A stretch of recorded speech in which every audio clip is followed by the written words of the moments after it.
Oke, bisa langsung dimulai atau kalau di jam Silakan saya Ustaz. apa? Silakan Ustaz. Oke. Ini di jam saya masih belum jam 8 ini, jadi ada waktu kurang 1 menit. Ini tadi baru selesai sholat jamaah dengan teman-teman santriwati di sini. Alhamdulillah.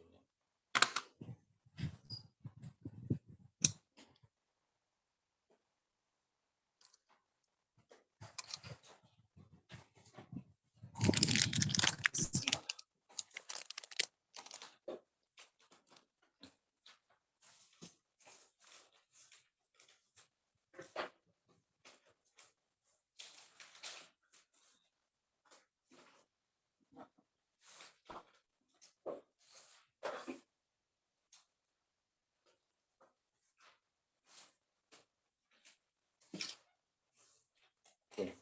Masih penjelasan yang sama tentang istihadah. Insya Allah ini ada beberapa keterangan tambahan.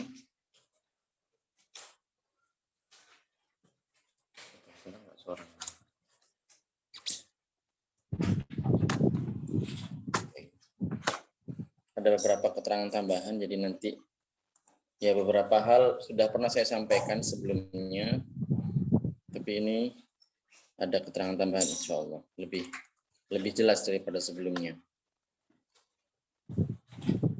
Baik.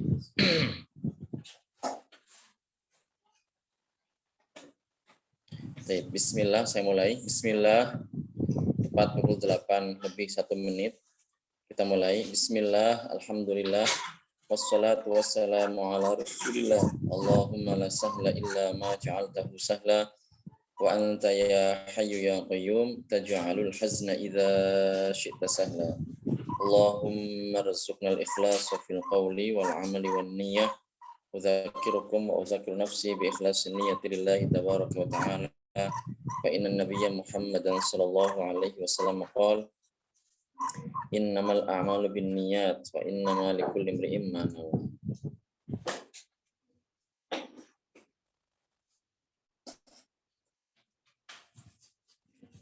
Jadi kita akan membahas tentang istihadah.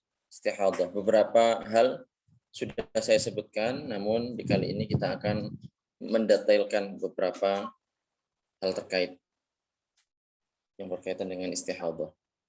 Jadi sebelumnya istihadah itu mudahnya itu seperti ini. Orang ketika mengalami haid, ini mengalami haid kemudian sudah melebihi masanya. Jadi kalau haid maksimalnya itu kan 15 hari. Berarti kalau ternyata melebihi itu 16, 17, 18 dan seterusnya, maka di sini dia mengalami istihadah. Istihadah. Perempuan umpamanya dia nifas. Nifas batas maksimalnya berapa? 60 hari. Apabila lebih dari itu, maka dia mengalami yang namanya istihadah.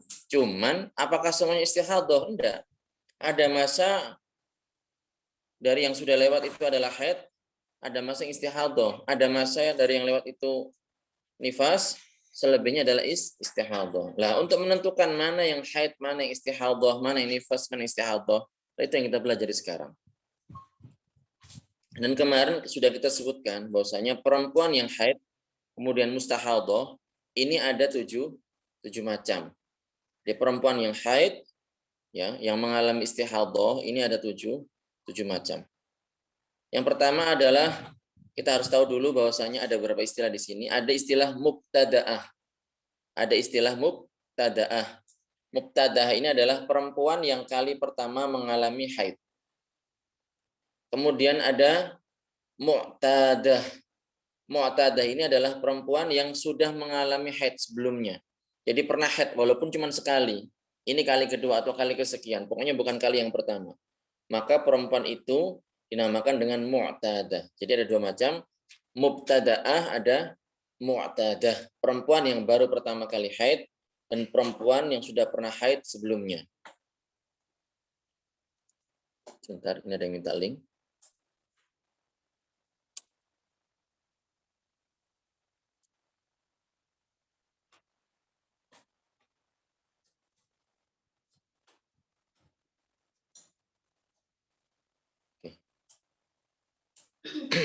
Nah itu. Kemudian masing-masing dari keduanya, baik muqtada'ah maupun mu'tadah, ini ada dua macam. Ada dua macam. Sudah pernah saya sebutkan ini. Ada kalanya mumayyizah. Mumayyizah seperti namanya mumayyizah bisa membedakan. Berarti darahnya ini punya dua sifat, punya dua warna, punya dua keadaan. Sebenarnya nggak harus dua sih. Yang penting bukan satu keadaan. Bisa tiga dan seterusnya. Nah ini. Cuman lebih mudahnya seperti itu. Mumayyizah perempuan yang keluar darah dari rahim dari kemaluannya ini, darahnya ini punya dua sifat atau dua warna atau dua keadaan.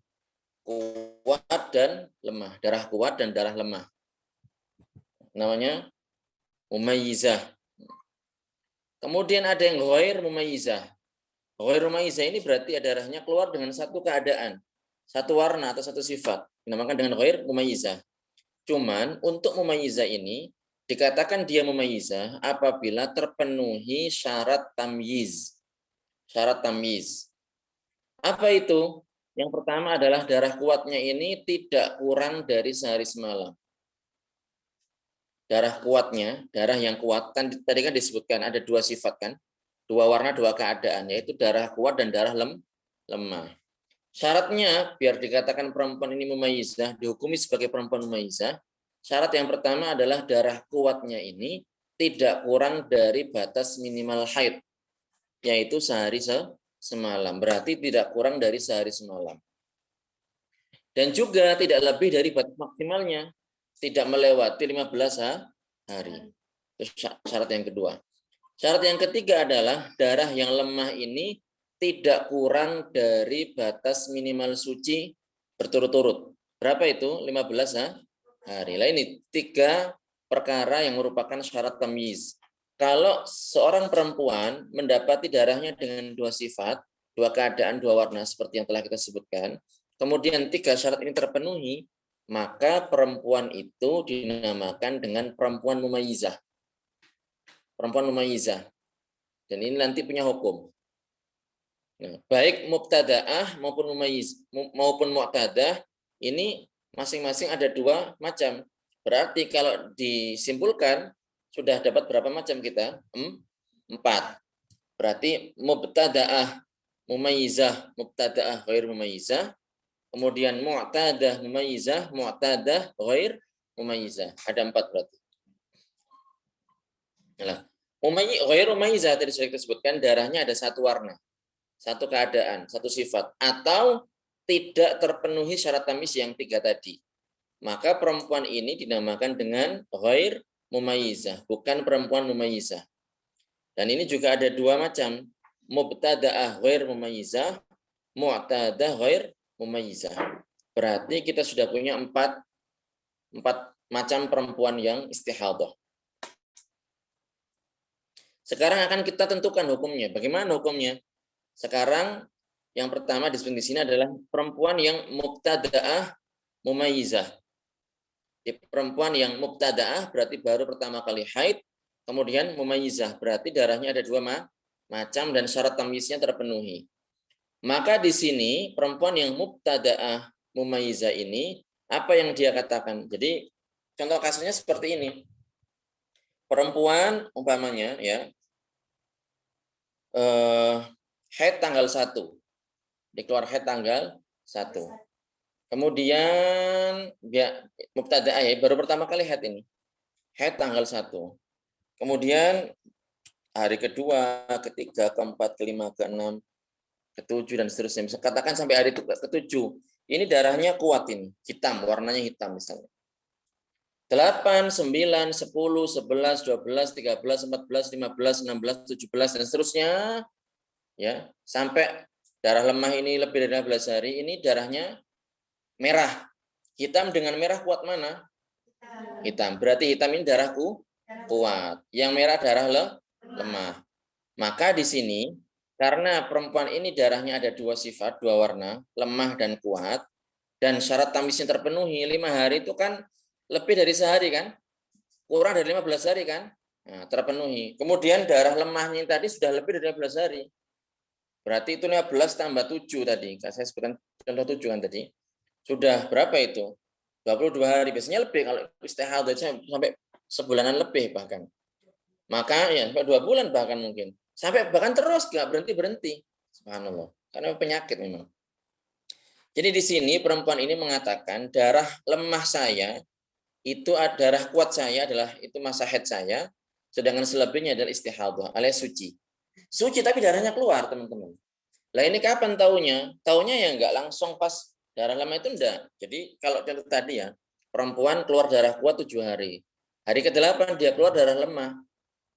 Keluar darah lemah. Di sini apakah dia langsung mengatakan istihadah? Enggak. Kan boleh jadi nanti sebelum 15 hari kan berhenti kan. Nah, kalau sudah melewati 15 hari, berarti oh saya ini istihadah berarti. Berarti dia menghukumi berarti yang tadi itu hari ke-8 dan seterusnya ini istihadah. Hari pertama sampai ke-7 adalah hari haid. Kalau haid berarti ya dia seperti orang haid pada umumnya. Ngapain itu? Ya pada saat keluar berarti darahnya ini pada saat keluar berarti dia tidak sholat, tidak puasa dan seterusnya. Nah, kalau dikatakan hukum mustahadah ketika dia tidak sholat, ini wajib diqadha sholatnya ini. Paham ya? Jadi seperti itu. Hari yang dihukumi itu adalah hari istihadah, yaitu hari ke-8 dalam contoh kasus ini, maka dia masih punya kewajiban sholat. Tapi pada saat sebelum mencapai batas maksimal haid, dia kan hukum itu masih haid kan? Nah, berarti dia tidak sholat. Lah kalau sudah tahu seperti itu bagaimana? Dia mengqadha. Seperti itu. Jadi maka di sini perempuan mubtada'ah mumayyizah ini dia mengembalikan kepada tamyiz. Berarti dia mengatakan yang kuat adalah haid, yang lemah adalah istihadah alias suci. Istihadah itu suci, teman-teman. Jadi perempuan yang istihadah itu suci. Sama dengan perempuan suci. Maksudnya bukan haid, cuma darahnya keluar gitu aja. Berarti dia sholat, dia puasa, dia boleh berhubungan bareng dengan suaminya, dia boleh baca Al-Quran. Tapi itu ada tata caranya. Kemarin sudah kita sebutkan itu. Dia harus menyumbat, kalau menyumbat dengan semacam kapas kalau seandainya tidak puasa atau tidak membahayakan dirinya umpamanya. Kemudian diplester dan seterusnya, ditutup sekiranya nggak sampai bocor. Kemudian wudhu setiap kali waktu sholat, seperti yang kita sebutkan sebelumnya. Itu. Jadi perempuan yang mubtada'ah mumayyizah, maka di sini mengembalikan kepada tamyiz. Mengembalikan kepada tamyiz itu pengertiannya adalah darah yang kuat adalah haid, yang lemah adalah istihadah. Macam yang kedua adalah mubtada'ah ghair mumayyizah. Macam yang kedua adalah mubtada'ah ghair mumayyizah. Jadi pertama kali haid, tapi darahnya satu warna umpamanya. Atau syarat tamyiznya nggak terpenuhi. Maka di sini dia mengatakan haidnya adalah sehari semalam. Karena batas minimal haid adalah sehari semalam dan dia belum punya kebiasaan. Baru haid pertama kali, maka di sini dia mengatakan, dan darahnya satu warna, maka di sini dia mengatakan haidnya adalah sehari semalam, selebihnya istihadah. Cuman ya gitu, pada saat belum mencapai batas maksimal, berarti hari kedua, ketiga, keempat, kelima, dan seterusnya, dia menghukumi haid itu. Tapi kalau misalnya sudah melebihi batas maksimal, 16, 17, 18, 19, sampai seterusnya, berarti oh saya ini istihadah berarti. Berarti hari kedua saya setelah pertama kali keluar darah, itu saya suci. Seperti itu. Karena suci berarti wajib sholat. Nah, pada saat itu dia meninggalkan sholat karena dia mengira itu adalah haid. Tidak apa-apa, tidak berdosa. Tapi wajib diqadha. Jelas ya?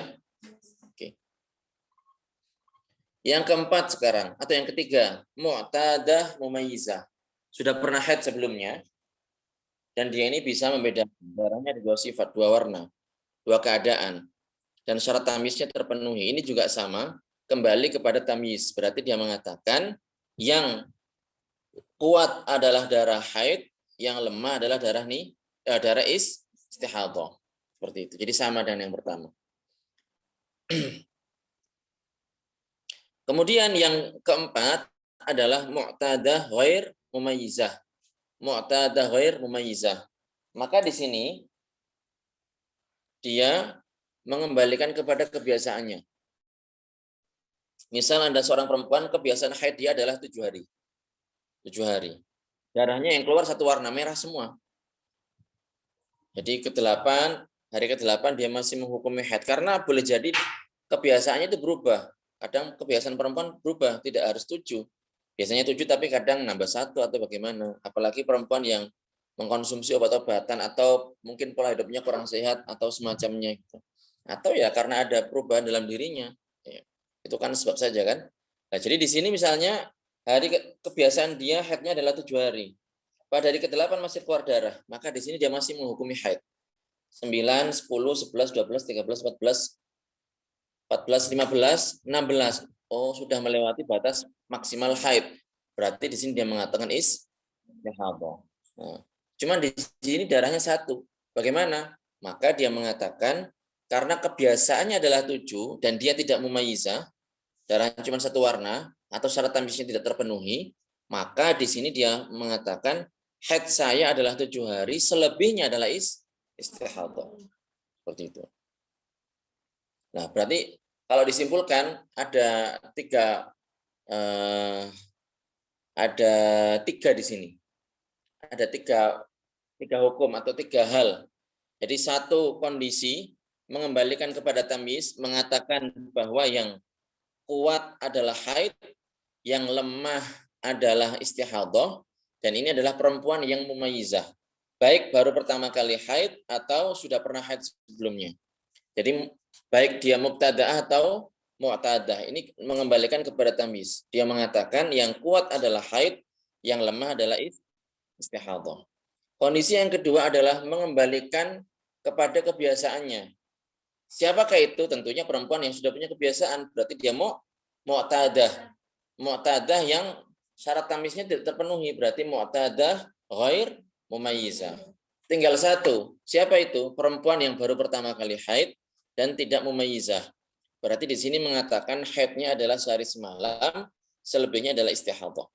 Jelas ya, jadi 3 itu. Kalau yang mumayyizah hukumnya sama. Pokoknya kembali kepada tamyiz. Kembali kepada tamyiz. Yang kuat adalah haid, yang lemah adalah istihadhah. Nah, jadi itu kita sudah menyebutkan 4 macam, tinggal 3 sekarang. Karena tadi kita sebutkan perempuan yang mustahadhah ada 7 macam, tinggal 3 sekarang. Jadi yang sudah lewat itu adalah perempuan yang bukan mutahayyirah. Karena nanti di antara jenis dari perempuan mustahadhah itu adalah mutahayyirah. Perempuan 4 jenis tadi yang kita sebutkan, 4 perkara yang kita sebutkan itu adalah perempuan yang bukan mutahayyirah. Artinya apa? Dia ingat waktu awal haidnya kapan dan dia ingat kebiasaannya berapa.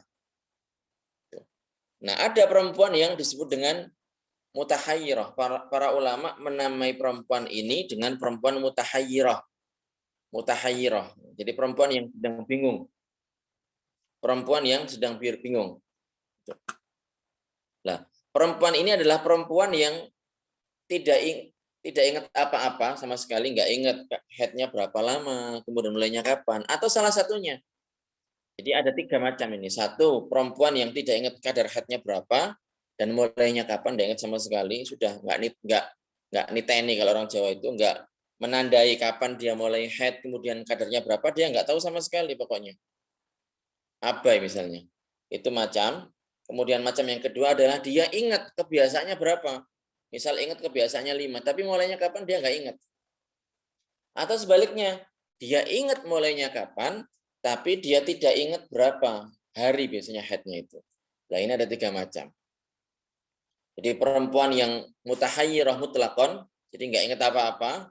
Mutahayyirah yang ingat waktu, ingat waktu mulainya haid, tapi lupa kadar haidnya berapa hari. Yang ke-7 adalah sebaliknya, perempuan yang ingat kadar haidnya berapa hari, tapi lupa awal mulai haidnya. Nah, ini ada 3 macam, berarti ada 7. Kita akan sebutkan hukumnya masing-masing.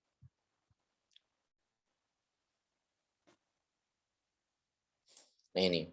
Jenis yang pertama adalah mutahayyirah mutlaqon. Jadi perempuan yang istihadhah, lupa kebiasaannya dan lupa kapan waktu mulai pertama, kapan haidnya. Mulainya kapan? Apakah tanggal 1, apakah tanggal 10, apakah setiap tanggal 7? Nggak ingat sama sekali pokoknya. Itu. Maka di sini dia punya kewajiban untuk punya kewajiban yang merupakan kewajibannya perempuan yang suci. Berarti masih wajib sholat, masih wajib puasa.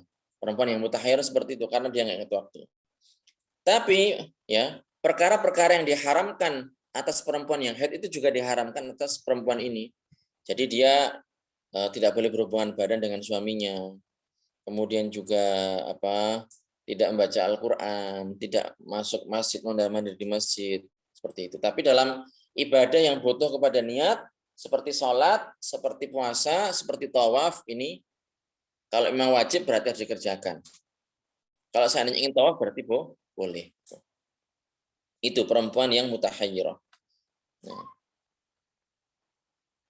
berarti ya di sini dia sholat, punya kewajiban sholat, punya kewajiban puasa kalau emang puasa Ramadan, dan dia kalau seandainya mau tawaf dia boleh untuk tawaf. Tapi itu. Tapi untuk masalah yang lain seperti tadi berhubungan badan, kemudian megang mushaf, baca Al-Qur'an atau masuk dalam masjid, maka di sini hukumnya adalah seperti perempuan yang sedang haid. Kemudian macam yang kedua tadi yang sudah kita sebutkan, lupa waktu, ya, dan lupa waktu tapi ingat kebiasaannya, atau ingat kebiasaannya tapi balik ya. Yang kedua adalah lupa waktu mulainya dan ingat kebiasaannya, atau ingat waktu mulainya dan lupa kebiasaannya. Ada 3 macam.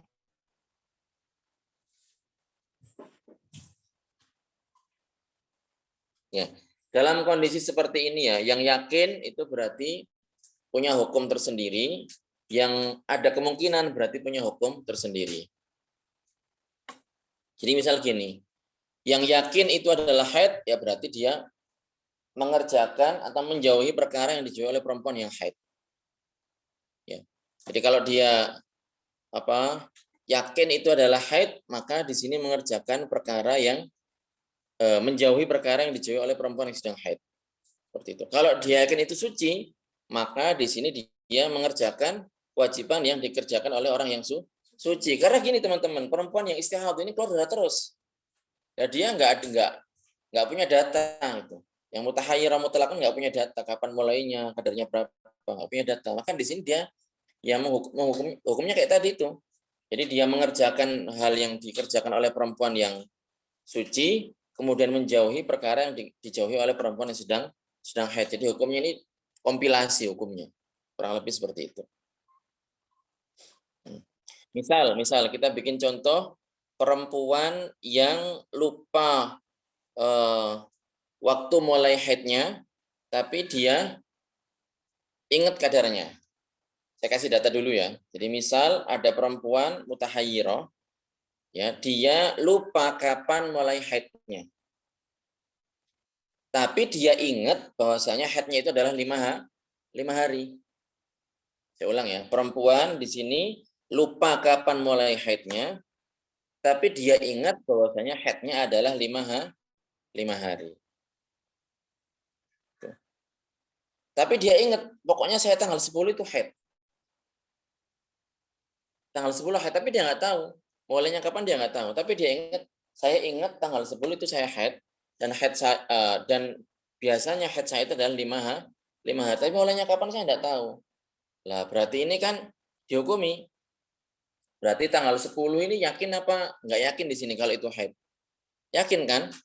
Nah, tanggal 10 ini yakin haid, maka di sini hukumnya adalah dia menjauhi perkara yang dijauhi oleh perempuan yang sedang haid. Nggak sholat berarti. Nggak sholat, nggak puasa, dan seterusnya. Tanggal 10. Nah, haidnya kan 5 hari. Tanggal 10 ini boleh jadi hari terakhir, boleh jadi hari pertama kan? Nah, berarti mundur di sini. Misal kalau ada garis waktu lebih enak sebenarnya. Tapi enggak apa, kalian bayangkan aja teman-teman. Jadi saya ulangi lagi ya, contoh kasusnya tadi, perempuan ingat berapa lama haidnya, yaitu 5 hari, tapi dia nggak tahu mulainya kapan. Tapi dia ingat pasti bahwasanya setiap tanggal 10 itu dia haid. Itu kasusnya seperti itu. Maka di sini tanggal 10 itu yakin berarti haid kan? Nah, 10 ini, tanggal 10 ini ada kalanya itu hari yang pertama, ada kalanya hari yang terakhir. Berarti coba kita seandainya 10 ini adalah hari yang terakhir, berarti kita hitung 4 hari sebelumnya. 4 hari sebelumnya berarti juga ini ada kemungkinan haid, ada kemungkinan suci. Berarti tanggal 9, 8, 7, 6 ini ada kemungkinan haid, ada kemungkinan suci. Ya kan? Maka di sini hukumnya seperti yang mutahayyirah tadi itu. Berarti apa? Dia masih wajib sholat, dia wajib puasa, kemudian dia kalau mau tawaf silakan, dan dia menjauhi perkara yang dijauhi oleh perempuan yang sedang haid. Seperti masuk masjid mundar-mandir, baca Al-Quran, megang mushaf, dan seterusnya. Itu. Lah, tanggal 1, 2, 3, 4, 5, 6, 6 ini enggak ya? 1, 2, 3, 4, 5. Ini berarti yakin itu adalah suci. Berarti di sini dia wajib sholat, wajib puasa. Taib. Tapi kan ada kemungkinan tanggal 10 itu hari yang pertama. Berarti 10 hari pertama misalnya, kita perkirakan hari pertama, berarti 11, 12, 13, 14. Ini ada kemungkinan haid. Karena haidnya adalah 5 hari. 10, 11, 12, 13, 14. 5 hari kan? Nah, berarti 11, 12, 13, 14. Ya, ini ada kemungkinan haid, ada kemungkinan suci. Maka di situ hukumnya seperti mutahayyirah mutlaqah. Berarti dia punya kewajiban untuk mengerjakan yang dikerjakan oleh perempuan yang suci dan meninggalkan perbuatan-perbuatan yang diharamkan bagi orang yang haid. Jadi tetap wajib sholat, tetap wajib puasa, boleh tawaf kalau mau. Kemudian tidak boleh masuk masjid mundar-mandir, tidak boleh baca Al-Quran, baca mushaf. Karena di situ hukumnya ada kemungkinan dia adalah haid. Nah, berarti tanggal 15, 16, 17, 18, 19, dan seterusnya ini hukumnya adalah suci. Paham ya? Jadi seperti itu. Ini adalah contoh kasus perempuan yang lupa awal haidnya, tapi dia ingat kadarnya. Dia ingat kadarnya. Berikutnya adalah perempuan yang ingat awal haidnya, tapi dia lupa. Dia lupa kebiasaannya berapa.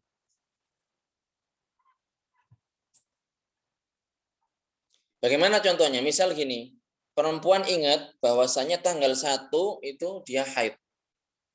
Tanggal 1 itu dia haid.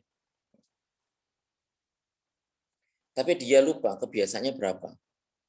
Apakah 7 hari, apakah 5 hari, apakah 6 hari, tidak punya kebiasaan.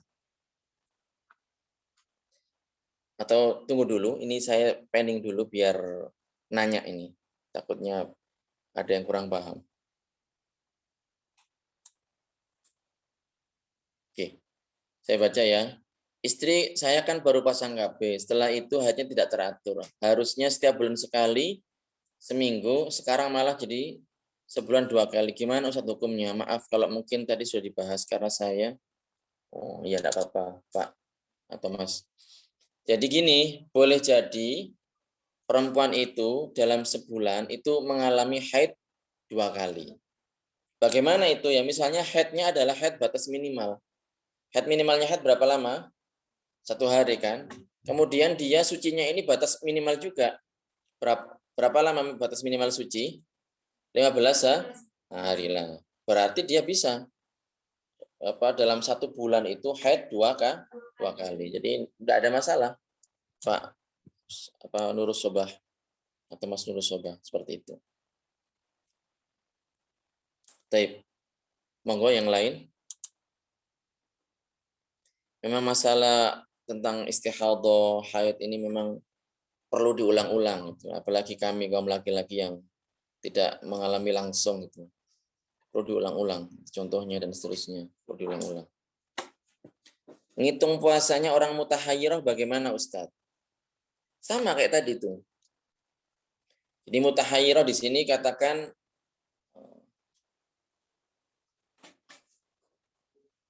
coba dikasih contohnya langsung aja saya biar enak gitu, biar saya nggak ngarang contoh. Mbak Noni. Jadi intinya gini, dia masih punya kewajiban berpuasa. Masih punya kewajiban berpuasa. Kayak tadi misal di yang contoh yang saya sebutkan tadi itu.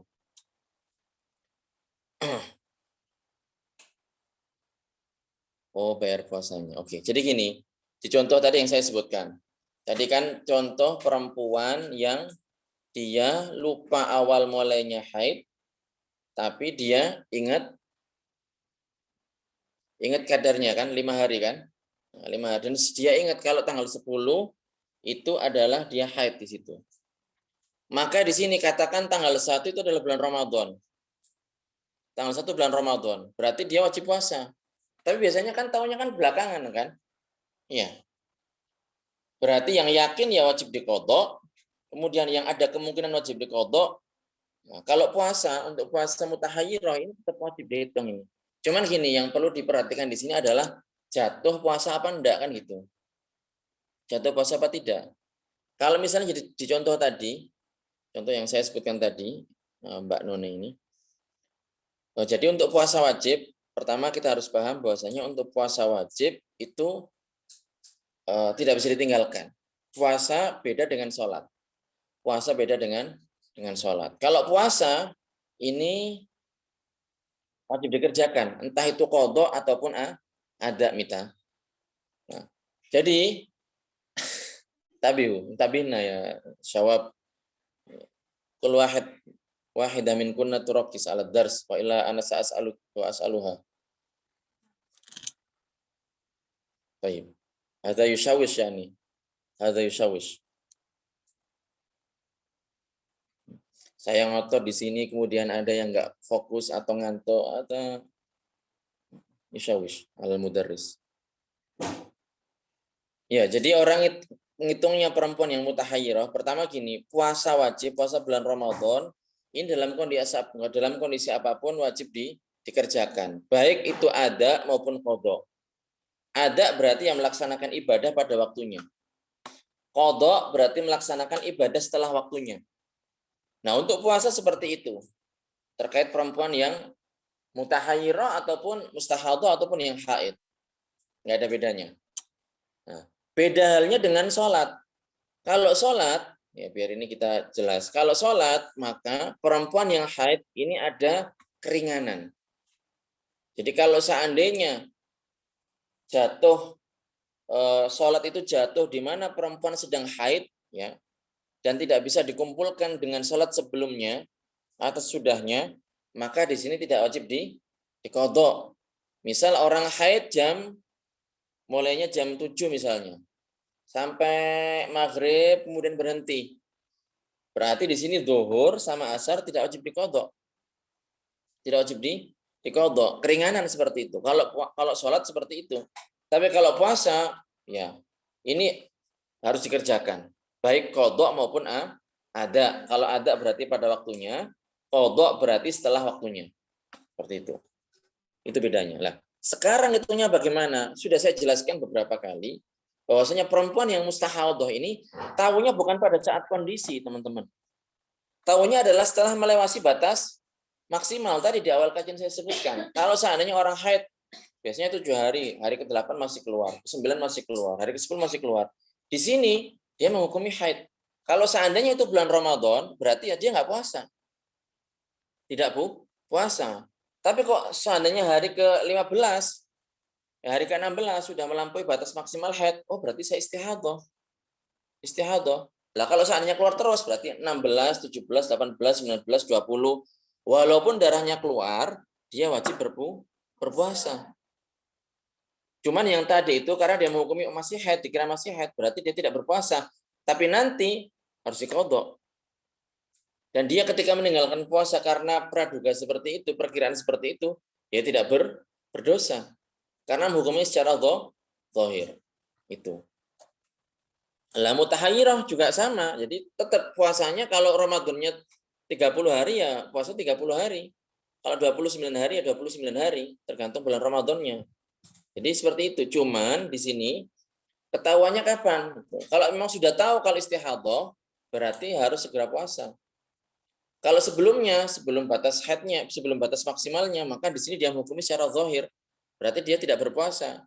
Lah dia tidak berdosa karena dia menghukumi secara zahir. Dikira itu adalah haid. Karena ketahuan istihadhahnya itu adalah ketika sudah melampaui batas maksimal.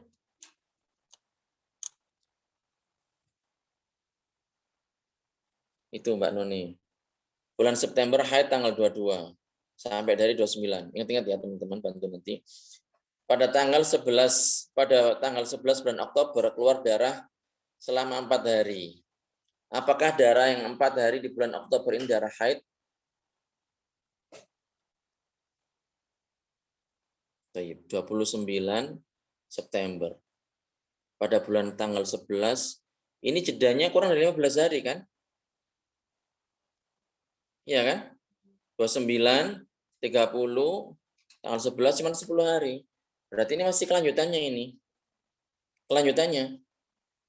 Tapi dia sudah melampaui 15 hari. Berarti istihadhah di sini. Mbak Ice. Istihadhah di sini. Karena sudah melebihi batas minimal.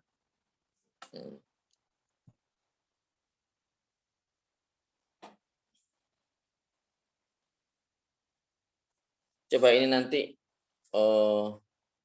dikirim ke pesan pribadi saya, Mbak Ica. Ingin saya pastikan apakah memang seperti itu. Tapi yang jelas ini kurang dari 15 hari. Kurang dari 15 hari. Kalau seandainya masanya ini, jadi gini, dalam contoh yang jelas itu haid itu seperti ini. Misal perempuan haid 3 hari. 1, 2, 3 haid. Ya. Kemudian 10 hari setelahnya, berarti tanggal berapa itu? Tanggal 13 kan? Itu haid lagi, atau keluar darah lagi. Maka di sini dikatakan bahwasanya keluarnya hari tanggal 14 ini adalah kelanjutan haid dari sebelumnya. Kenapa? Karena masih dalam kurun waktu 15 hari, batas maksimal haid. Coba nanti dikirim lagi Mbak Ija ke saya, biar saya pastikan juga jawabannya. Kalau yang dihukumi darah dari penyakit bukan darah haid itu yang gimana Ustadz? Oke. Darah yang dihukumi darah fasid, darah penyakit bukan darah haid itu contohnya ya. Contohnya adalah ketika seorang perempuan keluar darah, belum dikatakan haid ini, keluar darah, tapi belum mencapai batas minimal haid. Jadi misalnya sekarang perempuan keluar darah, jam 6 tadi misalnya, sampai jam 9, berhenti. Berarti berapa jam itu? 6, 7, 8, 9, 3 jam kan? Apakah itu sudah mencapai batas minimal haid? Belum. Maka di sini, ini belum dinamakan haid. Dinamakan, kalau seandainya setelahnya nggak keluar lagi, maka itu namanya darah fasid. Darah fasid. Bagaimana perempuan ini apa yang harus dikerjakan? Di sini dia ketika darah keluar, dia menjauhi perkara yang dijauhi oleh perempuan yang sedang haid. Berarti tidak sholat, ya, tidak baca Al-Quran, tidak masuk masjid, tidak berhubungan badan dengan suaminya dan seterusnya. Nah, pada saat berhenti, maka di sini dia tidak ada kewajiban mandi. Kenapa? Karena belum dihukumi darah haid. Tapi dia punya kewajiban untuk sholat. Maka bagaimana kalau dia mau sholat? Di sini dia sudah sebagaimana dia pipis, kencing. Bagaimana? Dibersihkan itu, dibasuh, dibersihkan, saya bersih, kemudian dia sholat. Nah, darah yang seperti ini kurang dari darah haid, maka dinamakan dengan darah fasid. Itu contohnya.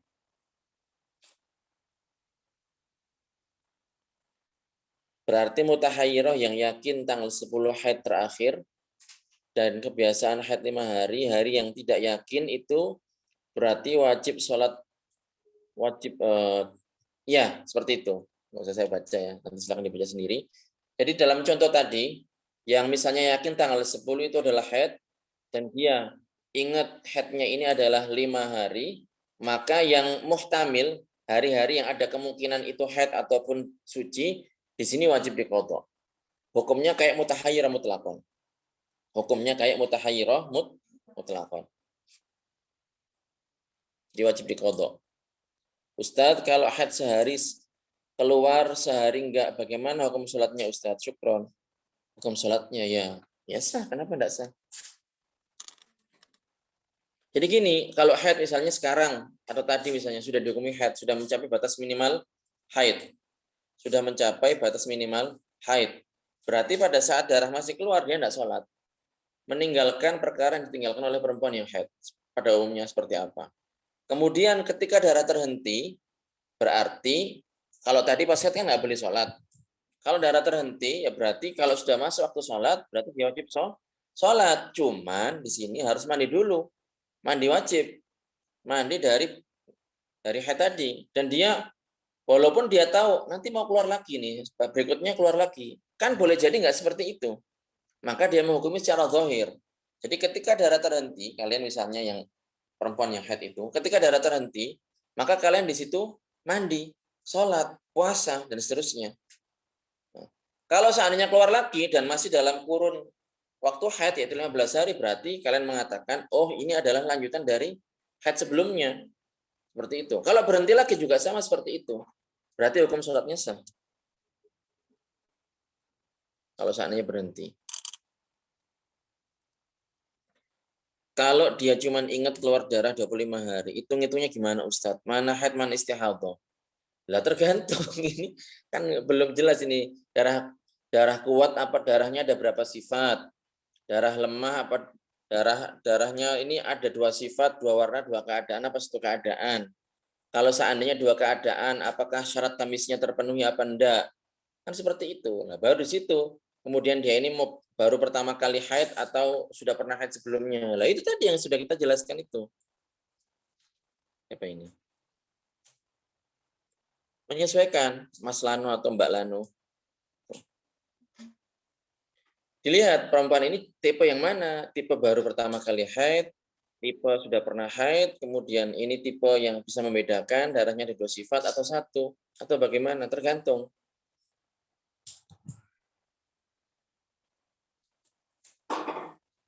Apabila ada seseorang yang sedang haid memegang atau membaca Al-Quran. Saya sudah menegurnya kalau dalam keadaan haid tidak boleh memegang atau membaca Al-Quran. Dan dia hanya bilang banyak pendapat terkait ini. Dia mengambil pendapat bisa memegang dan membaca Al-Quran dalam keadaan haid. Apakah bisa seperti ini Ustadz, memegang dan membaca Al-Quran dalam keadaan haid? Syukron. Iya, sudah kita sebutkan juga sebelumnya bahwasanya memang ada pendapat dan pendapat ini bisa diamalkan. Perempuan yang sedang haid itu boleh membaca dan memegang Al-Quran. Silakan. Gitu.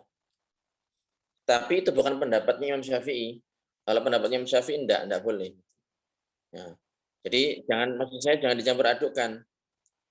Pendapat Imam Syafi'i adalah tidak boleh perempuan yang haid itu memegang dan membaca Al-Quran.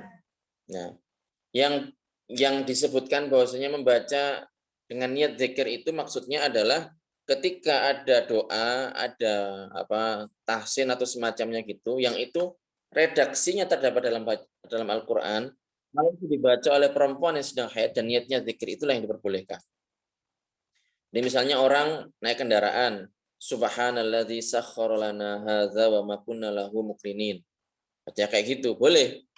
Tapi niatnya niat zikir. Ada kabar meninggal dunia, dia mengatakan inna lillahi wa inna ilaihi raji'un. Maka itu hukumnya adalah boleh, niatnya zikir. Tapi tidak boleh misalnya dia ambil Al-Quran dalam kondisi haid, kemudian dia membaca niatnya zikir. Bukan itu yang dimaksud. Itu. Sudah pernah saya sebutkan ini sebelumnya. Tapi tidak apa, kita ulang biar semakin mantap. Ustadz, 2 pekan selepas lahiran sudah tidak ada darah nifas. Itu sudah wajib mendirikan sholat ya Ustadz? Ya, kalau sudah berhenti total, tidak keluar sama sekali, memasukkan kapas ke kemaluannya, kapasnya bersih, seperti sebelum dimasukkan, ya berarti sudah berhenti, ya wajib sholat berarti. Bagaimana dengan berhubungan dengan pasangan karena sudah bersih tersebut? Ya silakan, silakan. Kalau mau silakan. Mbak Aini, Tebu Aini. Ustadz, apa ada ciri-ciri perempuan yang istihadhah atau haid secara fisik, Ustadz? Nggak tahu saya, ini perempuan yang lebih ngerti. Tapi biasanya perempuan yang, ini nanti coba dikoreksi teman-teman. Mungkin ya ini secara hormonal mereka ada perubahan, secara sikap mungkin ada perubahan. Jadi mungkin lebih agresif, lebih mudah baper dan seterusnya. Mungkin kayak gitu mungkin. Nggak tahu saya. Iya gitu. Itu katanya teman-teman santriwati gitu. Berarti yang haidnya terputus-putus, manakala tidak keluar darah, bisa melakukan sholat dan sah. Lalu bagaimana dengan puasanya? Nah ini. Gini, terkait haid yang terputus-putus tadi dengan ketentuan seperti itu. Jadi gini, kalau seandainya terputus, kemudian keluar lagi dan masih dalam masa haid, maka berarti di situ dia tahu bahwasanya sholatnya ini jatuh pada masa haid. Artinya dia tidak berdosa. Nggak tahu dibahasakan sah apa enggak, tapi kalau puasa enggak. Kalau sholat nanti saya tanyakan. Cuman gini, ketika dia mengerjakan sholat pada waktu itu, kan dia menghukumi dirinya secara zahir kan, zahirnya dia nanti nggak keluar lagi. Boleh jadi kan seperti itu. Maka di situ dikatakan ketika dia sholat dia tidak berdosa. Nah, beda dengan perempuan yang haid yang sedang darahnya keluar, dia berdosa. Dan dia memang punya kewajiban. Walaupun dia tahu bahwasanya nanti akan keluar lagi ada kelanjutannya, tetap dia punya kewajiban untuk sholat. Nah, untuk puasa bagaimana? Kalau seandainya ada orang misal gimana contohnya? Jadi misal dia haid, sudah haid tanggal 2 Ramadan dia haid. Hari pertama dia puasa, 2 Ramadan dia keluar darah. Keluar darah haid sudah kita hukumi haid lah sudah 24 jam. Tanggal 2 enggak puasa. Tanggal 3 masih haid, enggak puasa juga. Tanggal 4 enggak puasa. Tanggal 5 umpamanya ya malam gitu misalnya habis tarawih ternyata dia bersih. Dia bersih. Sehingga memutuskan besok puasa. Tanggal 5, 6, 7 misalnya, 8 misalnya. Ini dia berpuasa. Lah, tanggal 9 ternyata kok keluar lagi darahnya. Maka berarti ini adalah kelanjutan dari haid sebelumnya. Berarti di sini tanggal 5, 6, 7, 8 puasa 4 hari ini berarti diketahui bahwasanya puasanya ini adalah jatuh pada masa haid. Nah, perempuan yang haid puasanya sah apa enggak? Tidak. Berarti di sini dia puasanya enggak sah. Berarti wajib diqadha. Paham teman-teman ya? Ini penting, mungkin banyak perempuan yang enggak tahu. Saya ulang. Contoh yang tadi itu. Jadi misal perempuan bulan Ramadan tanggal 1 dia puasa. Tanggal 2 karena dia haid tidak puasa. 2, 3, 4 ini dia keluar darah haid, enggak puasa. Tanggal 5 sudah berhenti, dia puasa. 5, 6, 7, 8 dia puasa. Kemudian tanggal 9 darahnya keluar lagi. Lah ini kan jedanya kan cuma 4 hari kan? Berarti masih dalam masa haid. Berarti 4 hari dia puasa itu adalah jatuh pada masa haid. Nah, maka di sini walaupun dia puasa pada 4 hari itu berarti diketahui bahwasanya puasanya itu jatuh pada masa haid. Dia dihukumi haid. Maka di sini puasanya tidak sah. Berarti dia harus mengqadha nanti.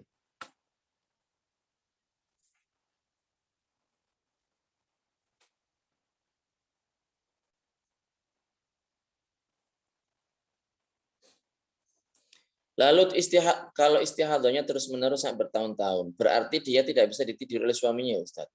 Nah, ada 2 pendapat. Ada yang mengatakan tidak boleh dijima oleh suaminya, ada pendapat yang mengatakan boleh gitu. Karena perempuan juga punya kebutuhan biologis. Jadi boleh untuk dijima. Ya suaminya juga kasihan juga lah. Ustadz, kalau perempuan haid dilarang baca Al-Quran dan menyentuh mushaf, itu bagaimana ketentuannya Ustadz? Ada yang bilang memegang Al-Quran yang ada terjemahannya tidak apa-apa. Tapi kalau membawa sudah tidak boleh. Dan juga kalau membolak-balikkan lembaran Al-Quran dengan menggunakan pulpen itu boleh. Maaf Ustadz, ini mungkin lebih rinci pertanyaannya. Tidak apa-apa. Yang penting jelas. Jadi gini, tadi ada kita bagi menjadi 2 pendapat ya. Ada 2 pendapat. Pendapat yang mengatakan bahwasanya perempuan yang haid tidak boleh membaca dan memegang ataupun membawa mushaf. Itu pendapatnya Imam Syafi'i. Ini.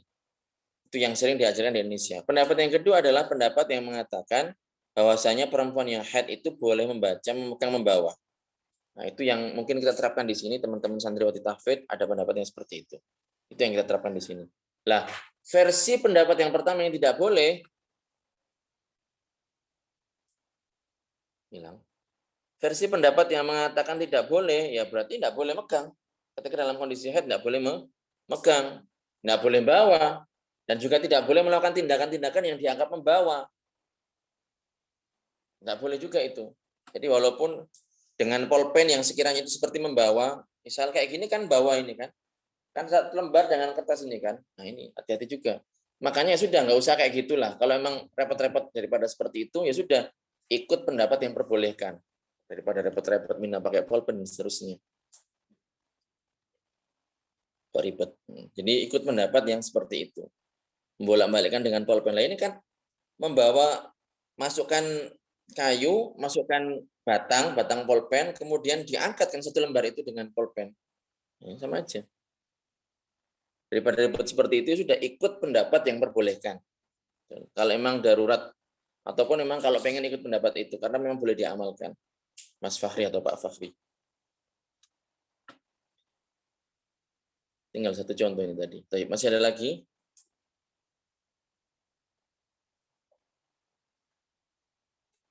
Lumayan.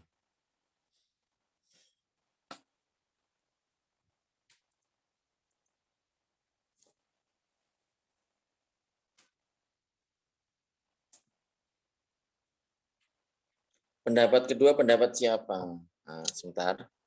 Saya lupa ini.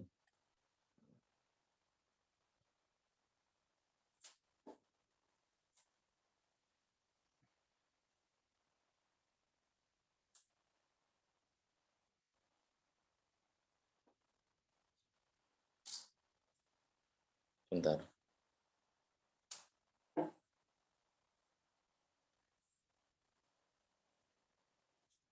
Iya. Saya bacakan ya. Ini ada di kitab Al-Awsat fi Sunan wal Ijma' wal Ikhtilaf Ibnu Munzir. Saya bacakan di sini. Haddatsana Musa ibnu Harun, haddatsana au akhbarana Ishaq ibnu Rahawai, akhbarana Baqiyah an Syuaib an Zuhri an Abdurrahman ibni Mukammil an ibni Abbas la ba'sa an yaqra'al junubul ayah wa nahwaha. Jadi pendapatnya Ibnu Abbas mengatakan bahwasanya tidak mengapa alias boleh laki-laki yang junub atau orang yang junub ini membaca ayat atau semacamnya.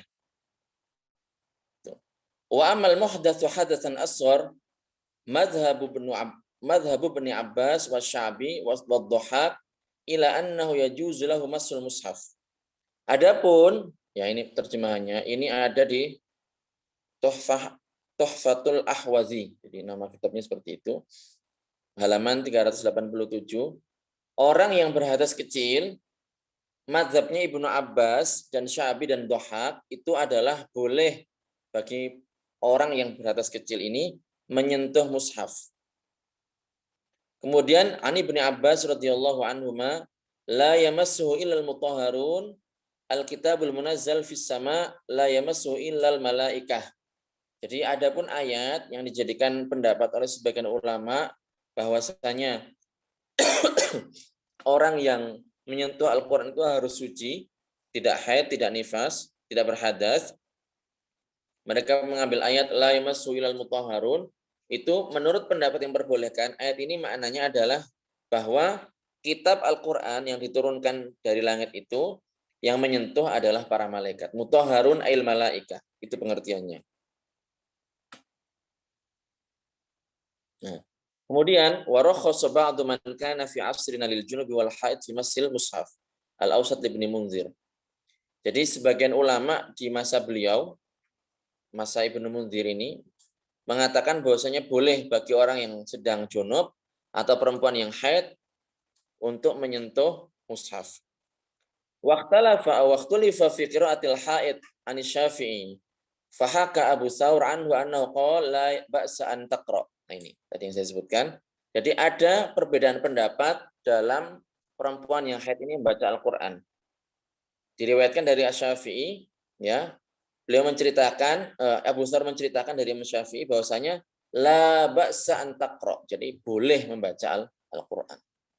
Itu. Jadi tadi itu pendapatnya Ibnu Abbas, diceritakan juga dari pendapatnya Syafi'i, boleh perempuan yang sedang haid membaca Al-Qur'an.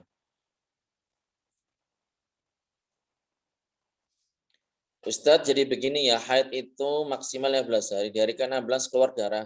Berarti itu bukan haid, tapi tetap melakukan salat puasa. Benar gitu, Ustadz? Ya, seperti itu.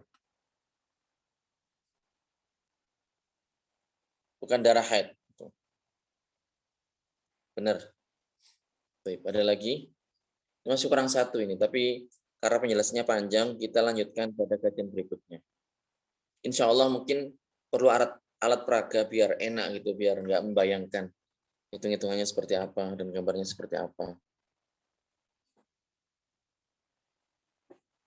Oke.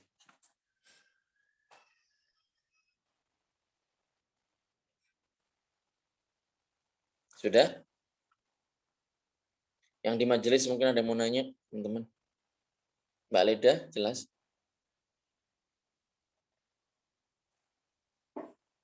Dia, Wadih, Karen, Wirida, jelas? Ada satu lagi pertanyaan. Bagaimana kalau seorang perempuan mengeluarkan lendir kental seperti keputihan tapi merah seperti darah? Apakah ini termasuk darah haid? Tetapi beberapa hari kemudian keluar darah haid, Ustadz.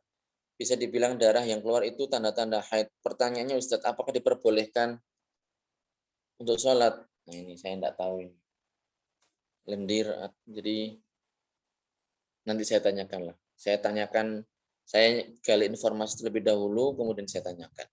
Jadi saya juga masih berimajinasi, jadi nggak tahu darahnya itu modelnya seperti apa, kental cairnya ini saya nggak tahu, lendir tidaknya ini saya nggak tahu.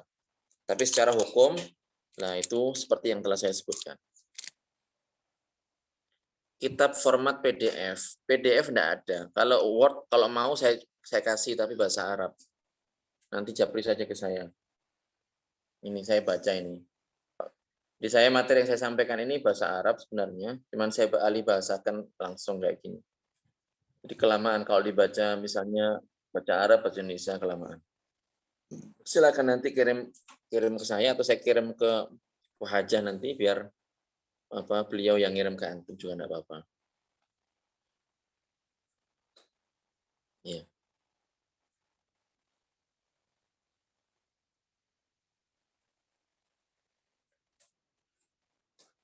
Baik, ada lagi?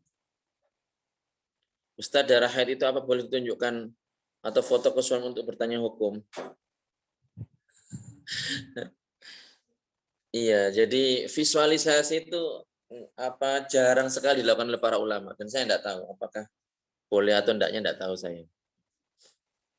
Cuman kalau seandainya cukup dijelaskan ya dijelaskan aja, ngapain pakai difoto segala. Kok apa maksudnya takutnya nanti shock atau gimana gitu. Ilfil atau gimana.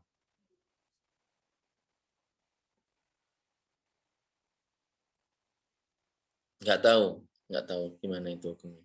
Cuman dijelaskan aja, dideskripsikan aja. Ya darah kan orang tahu darah kayak gimana darah kan. Ya seperti itu, cair gitu kan. Kalau dalam tubuh kita. Jelaskan aja.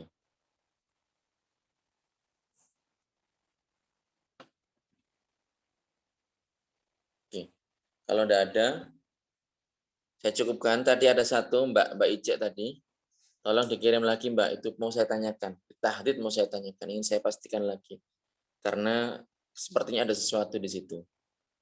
Tolong nanti dikirim ulang. Dan mohon bersabar kalau seandainya pertanyaan-pertanyaan yang sudah disampaikan ini enggak saya jawab. Jadi ya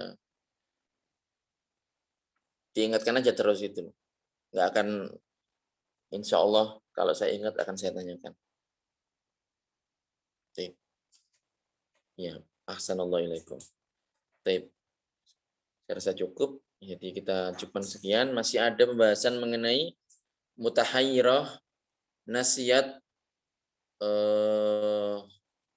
qadron lawaktan. Mutahayyirah nasiat qadron lawaktan. Jadi perempuan yang mutahayyirah lupa kadar haidnya berapa, tapi waktu mulai haidnya dia ingat. Itu belum saya jelaskan, belum saya kasih contoh. Insya Allah akan kita lanjutkan, kita sambung pada pertemuan berikutnya, pada hisab berikutnya. Mudah-mudahan bermanfaat. Barakallahu fikum. Nuhalil wa nusalli ala Rasulillah. La ilaha illallah. Allahumma salli ala sayyidina Muhammad wa ala alihi wa sahbihi wa sallim. Rabbighfirli wa liwalidayya wa lil mu'minina wal mu'minat. Alhamdulillahi rabbil alamin. Baik.